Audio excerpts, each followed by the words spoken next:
MatoTipila, in my experience, in the entire North American continent, at least in United States and Canada, I would say, is probably the one most powerful space that you can see in this part of the world. It has a dimension. See, in the yogic dimension, we look at it as human body, the energetic body of the human being is like the cosmos. It has 114, energy points. Of these, 2 are outside the physical structure, rest are inside. So these 112 are made into 7 categories, which are generally in America known as 7 chakras and things like that.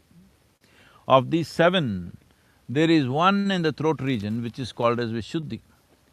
I would say for 99% of the people, this Vishuddhi remains in the seed form, it never sprouts because it is a power center.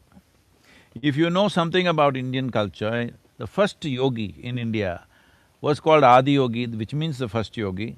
Actually, we have erected a 112 feet tall face, which is the largest face on the planet actually. I don't know if you've seen that, you can see that image in the thing, it's a 112 feet tall bust. Because he is the first yogi, to honor him, because he gave us the technologies for well-being, how to handle human well-being from within. So in this, he is also called a person who is powerful in his throat. And his throat is blue, and there's a snake around his throat, all this imagery. Why this is so is, this dimension we called Vishuddhi is one dimension which in the throat center needs maximum amount of skill and capability to evolve. What I saw, I was there on the full moon night in MatoTipila. It was explosive dimension of Vishuddhi or the throat center. Anybody who has done any kind of a little bit of search with that energy around would naturally become an exploration of mysticism is very natural. Because this culture, the Native American culture, has not written down anything, everything is oral culture. Now if one person has realized something, unless he finds another person in the next generation to pass it on, it kind of gets lost. Which is also a good thing in a certain way, because written down distortions will happen. But when the entire culture went through an upheaval for generations of people, probably 8 to… maybe 10 to 20 generations went through a whole upheaval, that culture could have been broken. But even now I'm saying, especially Tab, you are a singer, you must spend minimum 3 days at this MatoTipila, especially on the full moon night. I'm telling you, you will realize something tremendously powerful. Anybody who realizes or opens up the throat center, their ability to connect with life, I'm saying when I say connect with life, you can touch beyond your physical reach, literally touch. So, this dimension of life is very, very rare. There are various centers in the world which activates different dimensions, but the throat center being this powerful is hardly 2-3 places in the entire globe, I'm telling you. I was just amazed. The way it is reverberating with this dimension of life is just absolutely amazing. I do not know how it has happened. Nature has done it. In India, we create our own structures. We create consecrated structures to reverberate this kind of energy, but what we make is of small proportions.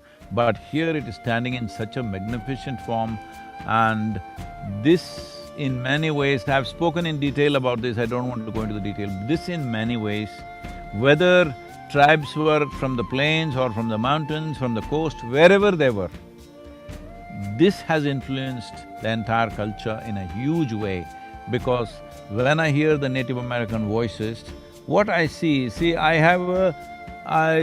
have no scripture in my head, I don't have any bookish knowledge or religious knowledge. All I have is, I can feel the place with my eyes closed. One thing that I see with the voices, the way they're going about is, they're expressing their voices along with the geometry of the land. When you produce a sound which is in sync with the form that you see, then we say this is a mantra, because now the combination of sound and form are working together and suddenly it becomes an explosive force. So, when I see the Native American music and the terrain that they were looking at and making these sounds, not always words, just sounds, because sound is important. Words are made up in our minds. Sound is real, sound is a reverb, and sound has a geometry of its own. If you utter the right kind of sounds, it will touch the forms, it will embrace the forms. In this there is tremendous power.